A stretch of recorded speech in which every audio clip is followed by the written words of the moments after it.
Good morning, everybody. Welcome to Few Connect Live for a Tuesday. We are going live to you today on Zoom, as well as on Facebook and on YouTube. So if you're on the Facebook channel or on YouTube, I can see a bunch of people tuning in now. Please feel free to use the chat facilities within those. If you'd like to ask any questions of our guests or our hosts, you can ask those from within those platforms, and I'll make sure that they get those questions and we get them answered. If you are joining us on the Zoom call today and a bunch of people already tuned in, fantastic. You can ask questions via the chat facility that Judith and a couple of people have already been using, which is great. We will be kicking off in 1 minute time with Few Connect Live for your Tuesday. Thank you.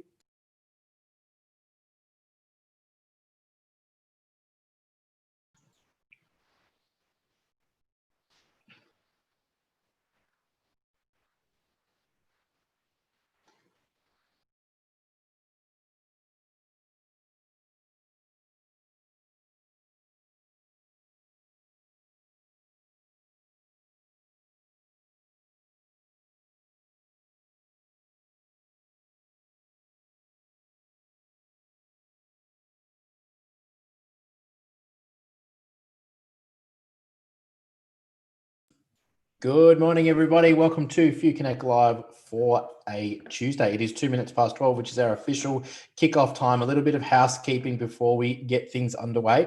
I can see a bunch of people are tuned in on YouTube and on Facebook Live today, which is fantastic.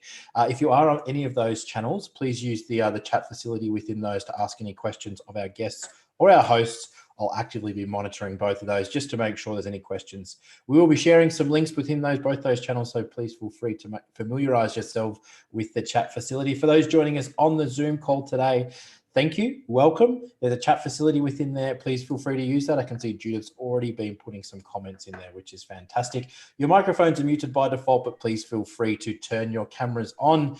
Alex Tulio, it's Tuesday after a long weekend. And we're back at it. We're not going to stop. Isn't it funny? You have a long weekend, and it was actually a really great weekend. It was very restful, but you're right. It's like, oh, my dog's all looking at me going, God, she's back in that room again. But and for those observant people there, you may notice I'm wearing different glasses today, not because they're new, but because my husband stepped on my good pair. So, those things happen. How was your weekend, Cam? Fantastic. I went fishing on Saturday and spent a lot of time with the kids on Sunday and Monday. So it was good. It was good to drag myself out of bed this morning. We had a frost in Gisborne. So everyone knows who Gisborne is. It's in the Macedon Ranges. And when it gets cold, it gets really cold. In fact, it snows here at least twice a year. So this morning it was like -3 when I got out of bed. It was hard and tough, but that is cold. So other than that, hey, it's Tuesday, and I'm looking forward to getting our guest and getting things underway for a Tuesday, Alex. Yeah, so as always, you're right, we keep showing up and we've got heaps of great stuff happening. So as I'm sure you've all heard Cam allude to, we're going to start changing things up a bit. So tune in to lots of great stuff. I can see Judith there, our amazing founder, always the first to chat. Morning, Judith.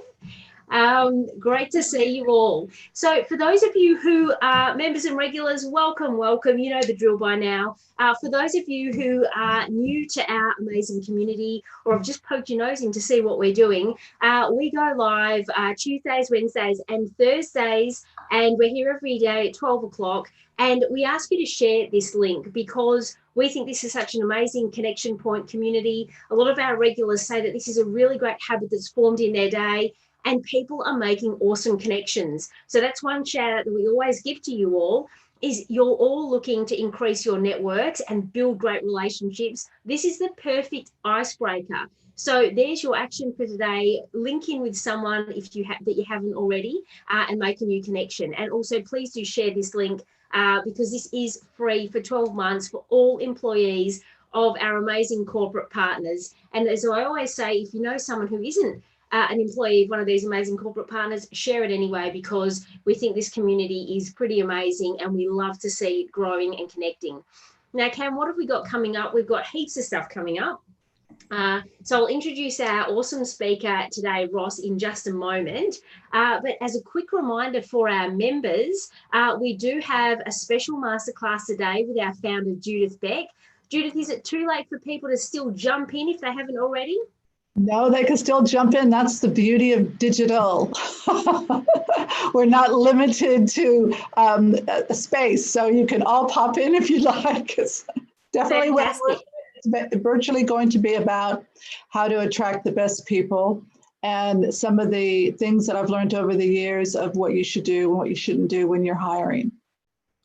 Yeah, really important and very timely, because we're all thinking about what's next. The cadence of work's changing, the way we look at talent's changing, whether you're on the employee side or the employer side, that's a not to miss. So members, you can still jump on our website and register for Judith session today at 2:00 if you haven't already.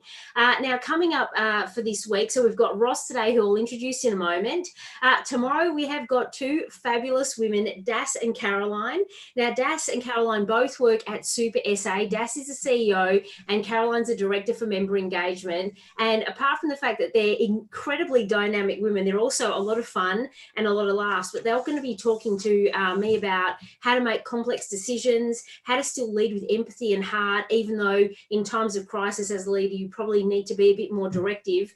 And then on Thursday, we have got Jamie Wickham, who's the managing director of Morningstar Australia and New Zealand. And we're going to be talking with Jamie about the last few months, where to next. And he's got some really interesting ideas on it's not where we work from, but how we work. So we've got some amazing speakers as always. And of course, on Friday, we've got our regular masterclass spot. And this week, we've got the incredible Nikki Smith. Now, I know, Nikki, I saw your name there, and I know you're on the way for a couple of days up in Bright, one of my favourite spots in the world. Can you, are you there? And can you give us a quick sneak preview for Friday? Hey everyone, I am here. Can you see me? Hello. Hello. But you can, there we go.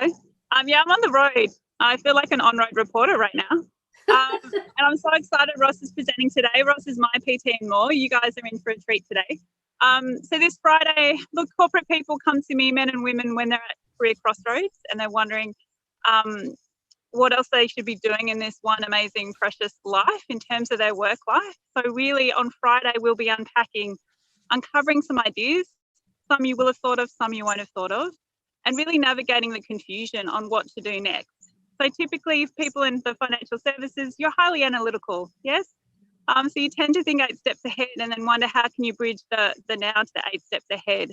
So I'll be teaching you the mini experiment method, which is really the antidote to procrastination, to thinking 8 steps ahead and actually sabotaging yourself, and really fills that confidence gap that often comes when you consider a radical idea and want to get traction with it.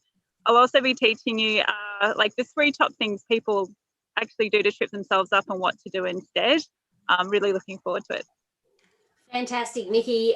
Don't miss Nikki's session. She has got some excellent wisdom to share. Nikki, you enjoy your road trip and enjoy Bright. It is beautiful there this time of year, and we'll see you on Friday. So for those of you who aren't yet our members, as I always say, please do join us for a couple of events. One of our group mentoring circles, which Judith and I run, these are confidential group mentoring sessions. They are so powerful in a number of reasons. You can bring any problem to soundboard, share and pull apart with us, but you also meet a really, really strong network of other women who can also be your support network. And of course, come to one of my masterclasses. We want you to find out why we get so excited about how amazing this community and this membership is. So all you need to do is click on that link that Cam's just put in the chat, and you can attend both of those on us as our guest to try it out for yourself. Now, without further ado, it is my very great pleasure to introduce Ross Vincentiis. And some of you might have already met Ross because Ross did a masterclass with us, I think it was last Friday, Ross, or maybe the Friday before. The weeks are just going so fast. But if you don't know Ross yet, let me just give you a bit of a sneak peek into his background, and then I'm going to throw to Ross because it's way more interesting than me just reading. But Ross really lives and breathes exercise and food. He says that while movement improves physical capability, food is a huge cultural and social force and a crucial element in creating optimal health. He loves talking about nourishing food, sharing recipes, and educating others about integrated health and movement. Now, Ross, I'm going to get you to tell us a story about how this all started for you in primary school. But Ross is a holistic health and movement coach.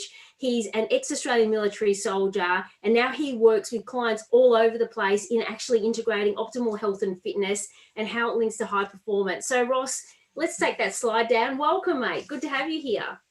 Thank you, Alex, and good afternoon, everyone. It's I feel honoured to be able to be part of this. So, Ross, you've got a great story, and I thought rather than me reading it out, I'd love you to tell us a bit about your journey yourself. So I love in your bio that you said it all started at your primary school fete when you watched a martial arts demo for the first time. So take us back to when you were 10 years old. What was it that set you on this path? Yeah, for sure. Yeah, I'll never forget that, because I was quite blown away seeing how capable these practitioners were moving their body. I'd always been active as a kid. I grew up on a farm, so being a farmer's son, I had to work my butt off picking zucchinis and driving tractors and all of digging up weeds and all that fun stuff. But I think martial arts for me was a real actual example of how when you do everything right, when you train hard, you can achieve so much with your body physically. And then that really started a journey for me into martial arts. And it probably at the beginning, I didn't really see the link between overall health and capability, human capability. Mm-hmm. And that's something that sort of came later when I went through my own health issues and my own injuries. But in those early days, it really put me on a path of being very clear of training with a purpose. And that's something that we'll hopefully get into today, is everything's got to come back to your purpose.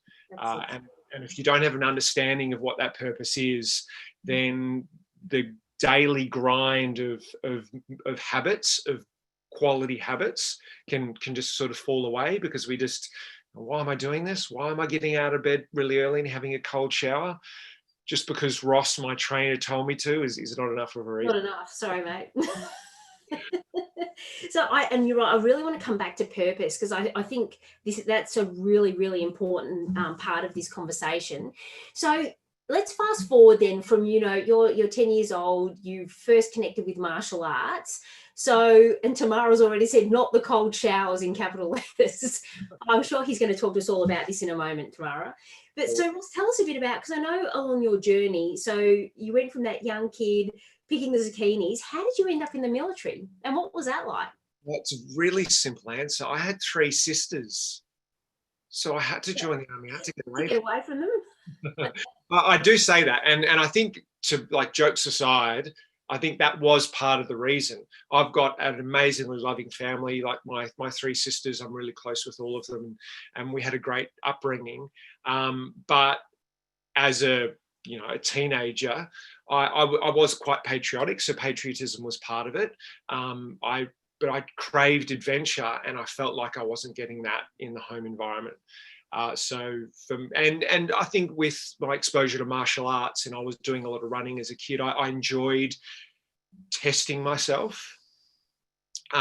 So it seemed like a natural progression. So joining the army, really, I wanted to see the world. I wanted to get out of the comfort of my own home, and I got all of that plus a mountain more. And even though most people sort of talk about the military as a place where you learn discipline, and you learn resilience, sort of never give up. But I actually think I learned most of that from my dad. My dad's a very stubborn man, and I think there's some benefits with being stubborn. So I think all of that sort of wore onto me, which was great. But yeah, the military, that's where I really learnt. I learned how to sort of manage stress and have a level head in a stressful environment. And that's just such a, and you don't need to be in the middle of a battle or a firefight or something to be under stress. We can be under stress in a work environment on a daily basis, but being able to manage your state so you can control that. And then be able to make meaningful and wise judgment calls and decisions. I mean, that, like, as business people, we do that on a daily basis, or hopefully we do that on a daily basis. So I know also that, you and I, we've chatted many times about, your backstory and what you do. And I know that you've shared with me before that whilst you were an infantry soldier, you're also deployed as a special forces intelligence specialist deployed to East Timor and Afghanistan. And I know that, you've already started to talk about, how during this time you learned so many lessons, but they're also, they came from your family and from your dad and working under pressure. But I know that when we've chatted about, you said to me, it was during this time that the connection between movement, nutrition, mental performance became even more apparent to you. So what is it, and how does all that experience? And I know you sustained some pretty big injuries during your service as well. So how's all that now led to what you do now? Yeah. What was interesting is there was so much growth that I got from the military. There was also a number of things that I didn't really discover until afterwards, and I didn't discover it until I was forced to discover it, which is a bit of a shame, and that's something I'll get into. Is that the different catalysts that lead to meaningful change in our lives. But I'll touch more on that later. I suppose I'll sort of more directly answer your question first.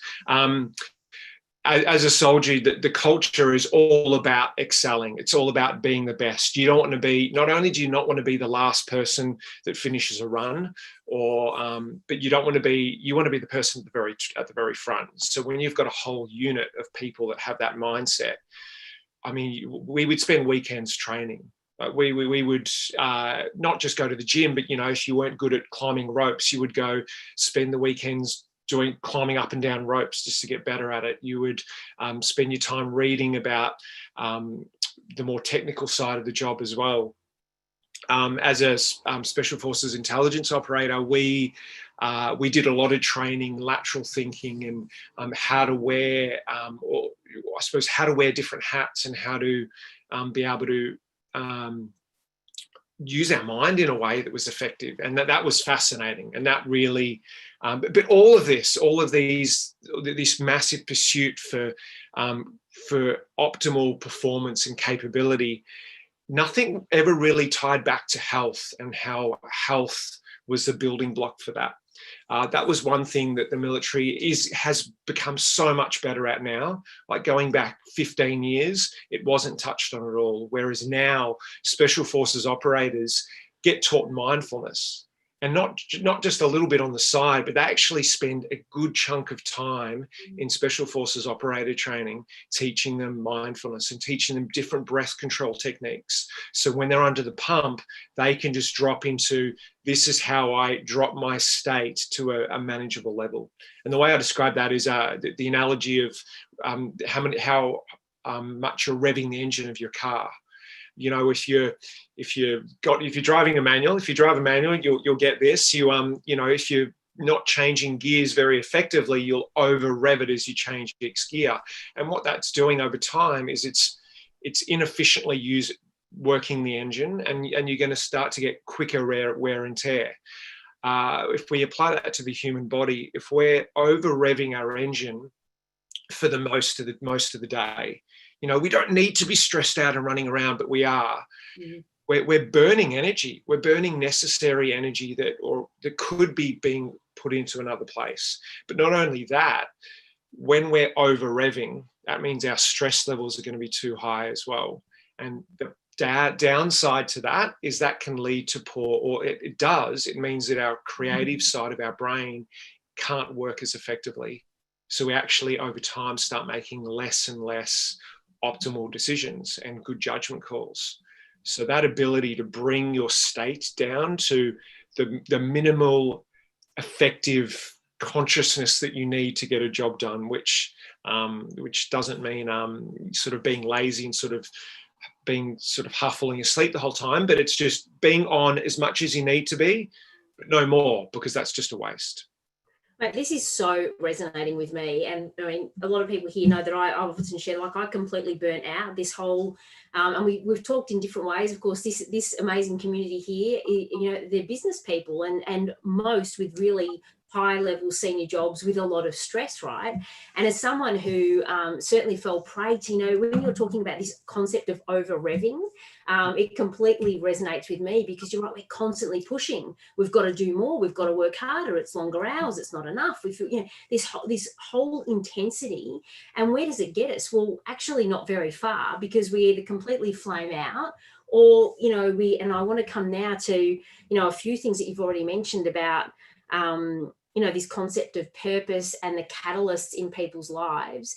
But before we go into that, I just find it interesting, because, you and I were chatting on, I think it was Friday, and we're talking about, I think, to paraphrase, you said something about, I want to make sure it's relevant for this community of business leaders. I'm like, this is so relevant, because if we're thinking about how we actually perform at our most optimal, how we have a fulfilling career, how we have a fulfilling life, how we do our best, and have success, whatever it looks like to us, this is such a core building block. And yet we all hear everything you're saying about, oh yeah, should do that. But it seems a bit too hard, like you said, to grind through those habits and actually, we never have time. So I know this is your life's work now. So talk to us now about purpose and what you see as generally the catalysts of change, and what some better ways are. For sure. And to answer that, I'll sort of go back to what led to my change. My change was forced upon me when I was coming towards the end of my time as a full-time soldier in the military. I sustained a serious back injury. So I herniated L4, L5 disc in my lower back.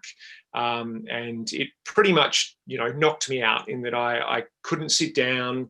When I had to move around in a vehicle, had to lay down on the back seat. I was in pain most of the time, or all of the time. And the only options I were looking at were surgery that wasn't I was told by the surgeons, best case scenario, I might be able to sit down, but there's a good chance that I won't ever be able to run again, and walking will be a problem, and all of that. But then on top of that, I just through many deployments and taking, broad spectrum antibiotics for 6 months at a time on a deployment, living in tropical parts of the world. I spent a fair bit of time in Africa, in South America, in Middle East, and Asia. I had my gut health was horrible, and then that was leading to all of these other health problems that were coming up. So I was pretty much a mess. I was a mess, and I was in my mid-20s. And in our mid-20s, we can sustain so much crap being thrown in our body when we're young, which is why, as a soldier, we never really spoke about health, because we didn't need to. We were young. We were able to eat crappy food. We were able to go out late drinking before a big pack march the next morning. So we're able to get away with it. And then when it caught up and I started getting these issues, that was my catalyst to change. It was, I got punched in the face with, I suppose, facing my own, how fragile my own body is, and how I actually have to look after it in order to not just to thrive, to be at my optimal performance, but just to actually survive. And that's really, now as I've sort of moved on and I now work in this field, I've now sort of come to understand the different ways that people experience meaningful change.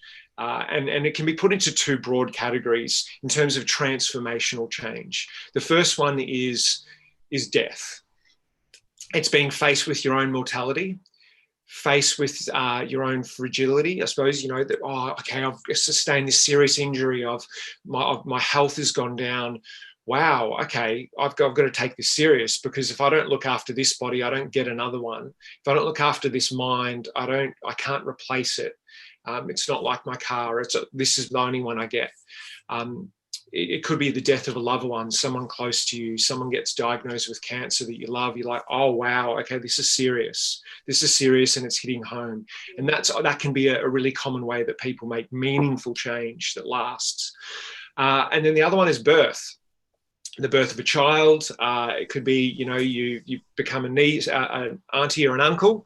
But that, once again, can really hit home about how amazing life is. And you can sort of, that question hits home, because we all, at an analytical level, we understand so much and we learn so much. We read in the newspaper about the latest health craze or the new diet, or we understand that we should drink water every day. You know, I've worked with doctors over the years that understand it, but that doesn't mean they don't apply it, because they're not actually feeling it at that deeper level that makes it prime to produce an actual change. And a birth or a death can really lead to that. So they're the transformational experiences that can lead to change. But ideally, we don't want to have to wait for that, especially if it's the mortality option. And I think, and again, I know this will resonate with a lot of the community listening, as it does with me, because you always think, why does it take an event like that? You know, that's the common refrain. Why did it take that for me to do this, or for someone to do that? What? And I think you're really going straight to the core of it, because I know a lot of people here will be saying, well, yeah, I get it. You're right. The logical brain says, I know I should be doing things differently, but nothing changes. So how do we get ahead of this so that we can design that reality rather than react to something that happens, and to start really tapping into that deeper purpose that will change our habits? Yep. That's an awesome question. And I think that's the question that needs to be asked if someone starts working with a health coach, a personal trainer, a nutritionist. It's not the mechanics of, you need to be eating this diet, you need to be drinking this much water, you need to get 8 hours of sleep a night. That's all really important. And those building blocks are fundamental, but they come second to the top level stuff, which is, you know, you touched on it, purpose. Purpose, it could be your why. You know, in business talk, we talk about the why. Like, what's the why behind your business, or your mission statement for your business? What's the why? Because if you don't understand that, if your team doesn't understand that, then ultimately there isn't enough meaning to everything we do. But people don't do this for their own lives. They don't do it for themselves. And I think it's because we don't get taught this. You know, we go to school, we learn English, we learn maths, we learn the mechanics of functioning in a capitalist world, but no one spends the time to teach us or really discuss this. Okay, well, what's your purpose in life? What's your dream? I often use the term your one big dream. And the way I define a dream is, it's different to a goal. A goal is something that you can achieve, and then you tick the box, and then it's done. I'm going to buy a house. Cool, I bought the house now, done, tick. That's not a dream. So your one life dream is not to have a beautiful 4-bedroom home in Turak, or 10-bedroom home. I don't know how it works. It's a dream is, or your purpose is something you'll never actually tick the box on. It's an ongoing thing. Which means the good thing about that, so it's not summoning Everest, because once you've done that, then what? You have this void. It's okay, well, do I just stop now? I can retire. Life is over. A purpose is, an example of a purpose might be, I want to change the nature of the healthcare system in Australia. I want to pioneer advancements in, you know, technology that supports the environment, as well as supporting improvements in quality of human life. Like, that's something you'll probably never achieve. It's just going to be a continual evolution. Yeah.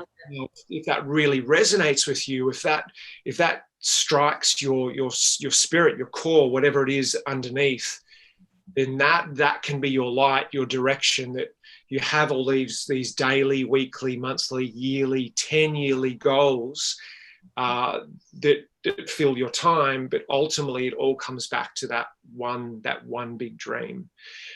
And that's so important, because working back from that, so let's say we've spent some time, and it typically does take a bit of time, and it might take, you know, the utilization of a psychologist, hypnotherapist. It might be going off and doing a silent retreat, or spending some serious amount of time meditating on a daily basis to really try and tune in to what that is for you. I didn't realize what mine was when, you know, I joined the army thinking that my goal in life was to serve my nation and to fight for what was good, and that seemed real at the time. But when I went through, when I left the military, I went to university to study economics. And while I was studying economics, I've always loved training. I thought, oh, I'll do a personal training course. And did that, and then got offered a job. I thought, oh, well, I'll work part-time as a personal trainer and some extra cash while I'm at university. And I enjoyed it so much. I enjoyed working with people, and with each individual person I worked with, I started seeing changes in them, positive changes to their life. And that was really meaningful for me.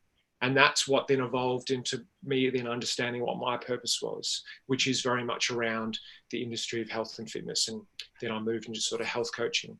But so once we've got that one dream, that purpose, we then need to go back a step and come down a layer from that. So the layer from that is our values. Our values or our ideals.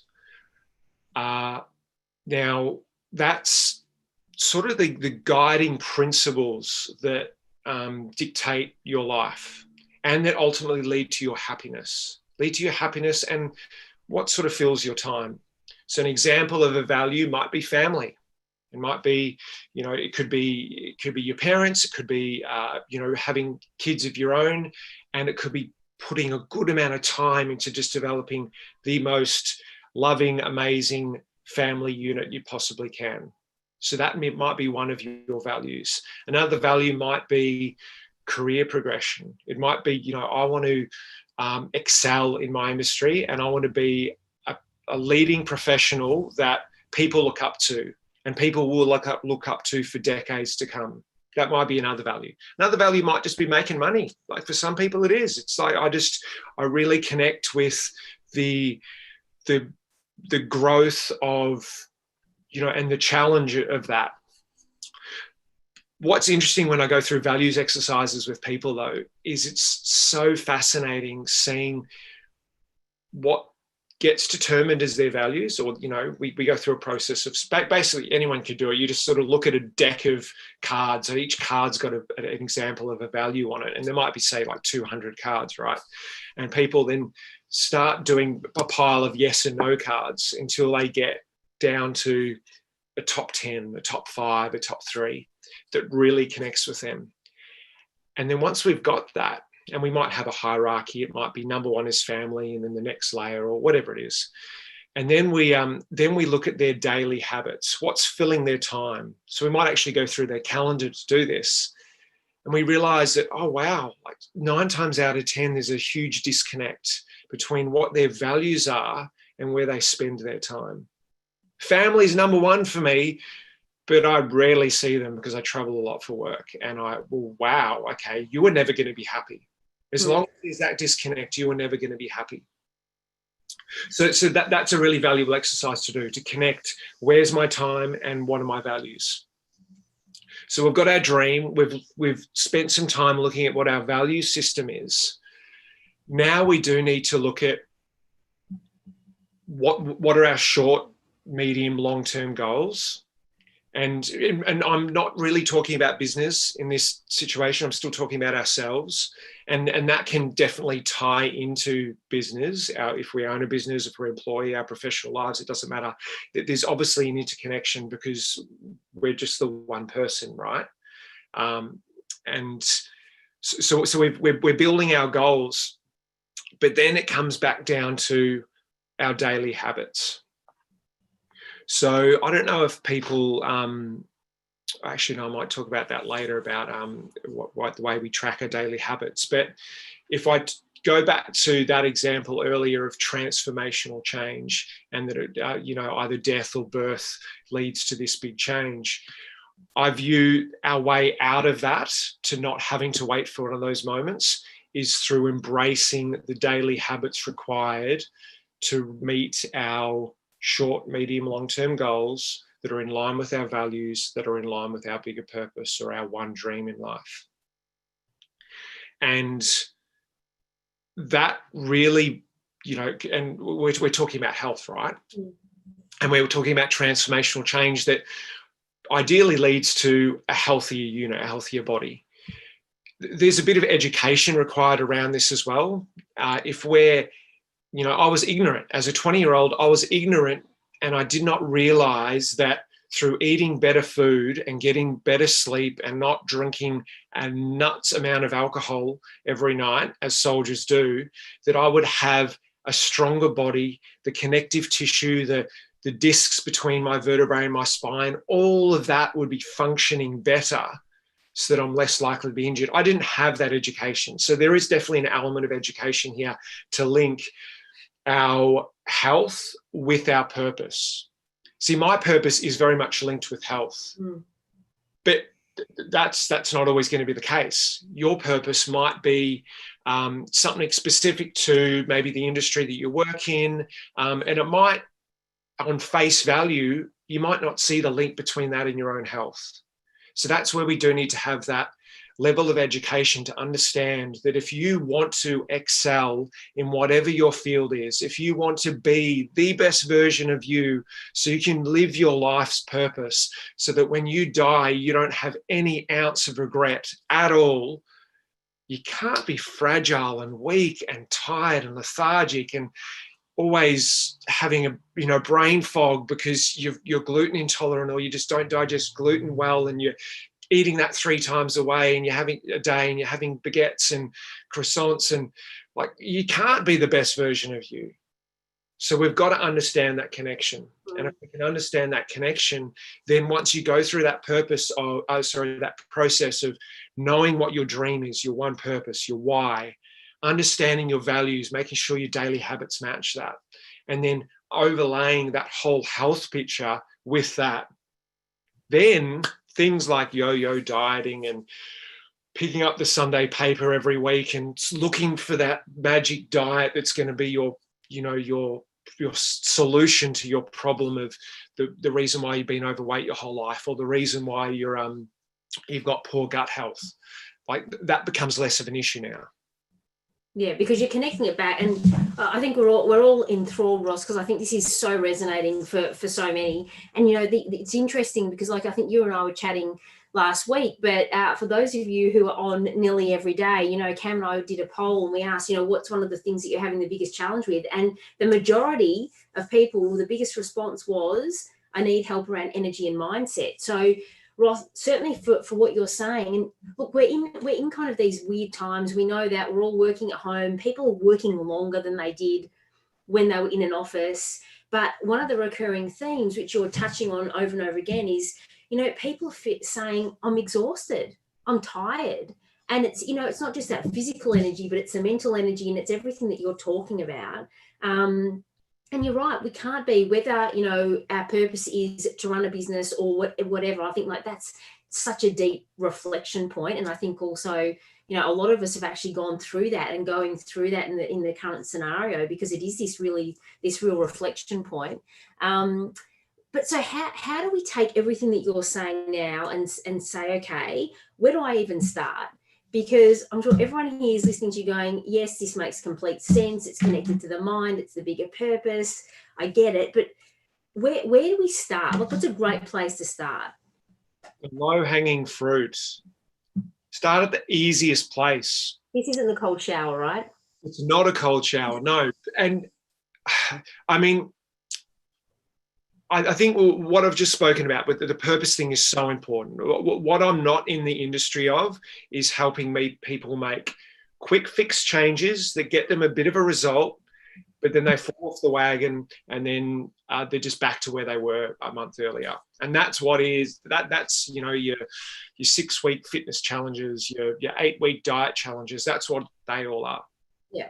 So that's really where understanding and really connecting to your purpose and all of that is so important. But beyond that, you want to make the changes that are the easiest to make, that give you the biggest results initially in the early days, because that's what's going to keep you motivated, but that's what's going to give you the energy.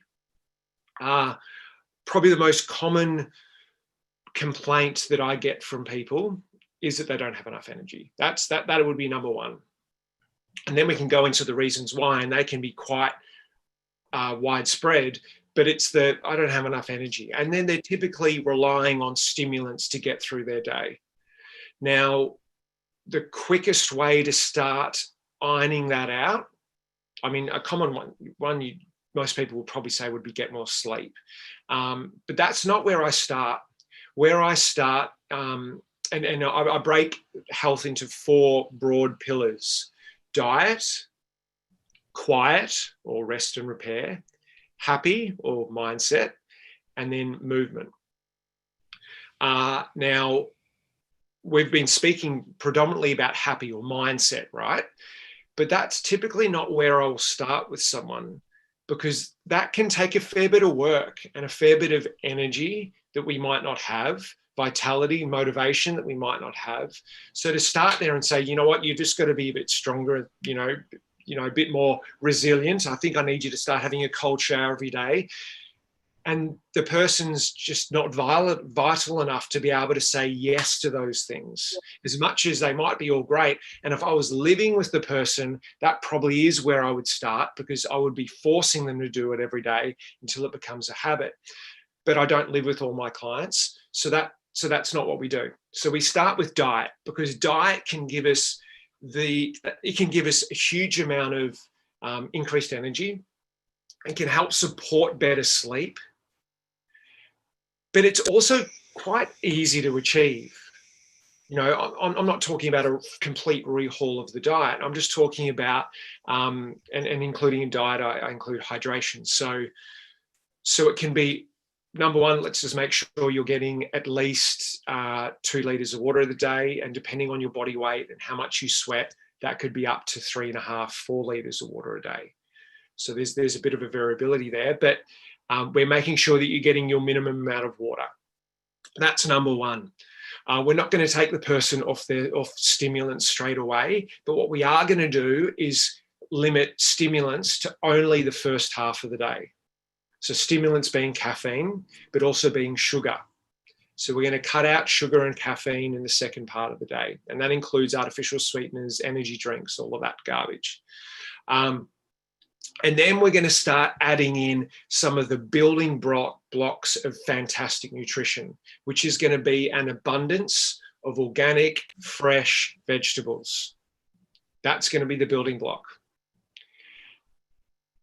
That's probably, I think your question was, where do we start? I don't want to give you a list of 10 things, because that's not a starting point. That's like a complete list. So that probably is where I would start.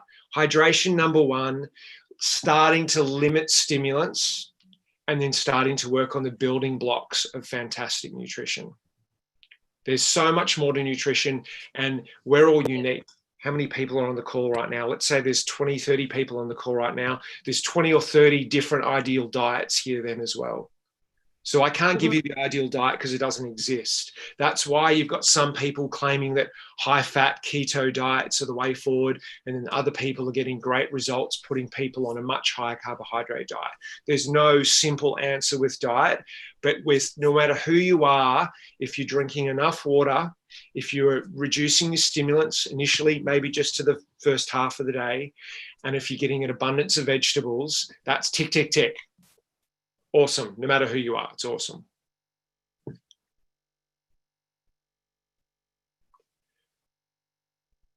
And in terms of a starting point, that's sort of the only.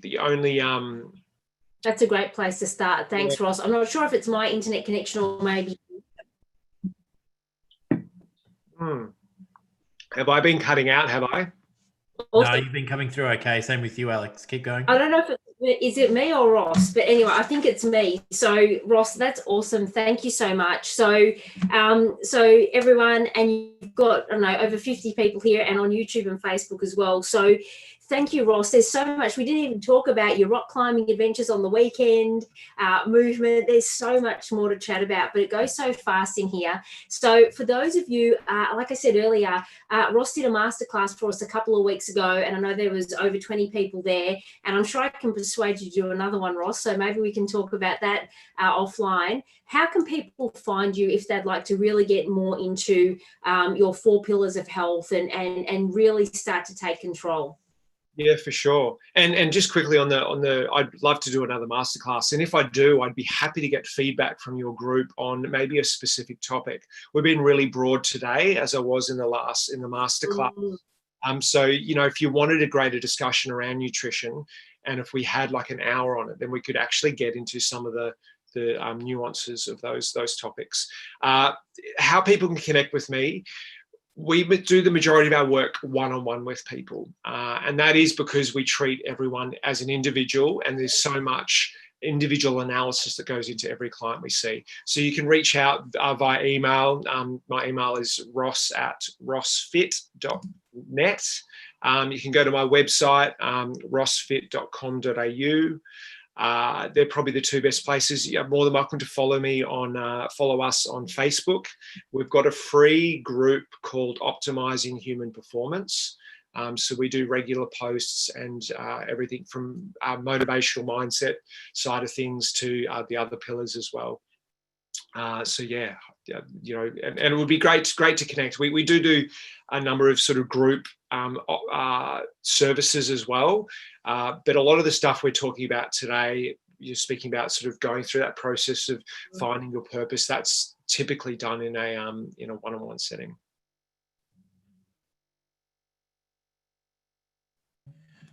I'm going to jump in here because it looks like Alex. Amazing. Thank you so much. I'm going to jump in here, guys, because it looks like Alex's internet is not behaving itself. Ross, thank you a million times for coming on the live stream today. It's been absolutely fantastic to have you here. And remember, guys, if you are interested in in becoming a FEW member and getting involved in everything we do, please use the link in the that I've put in the chat previously and join us and get access to these masterclasses and the group sessions that are coming up as well. Ross, thank you so much for taking the time today to join us on FEW Connect Live, and we'll see you in a masterclass coming up soon. Thanks very much, Cam. Thank you, everyone. It was a pleasure. Thank you so much, team, and we'll see you at 12 noon tomorrow. Thanks, everybody. Have a great evening. Bye.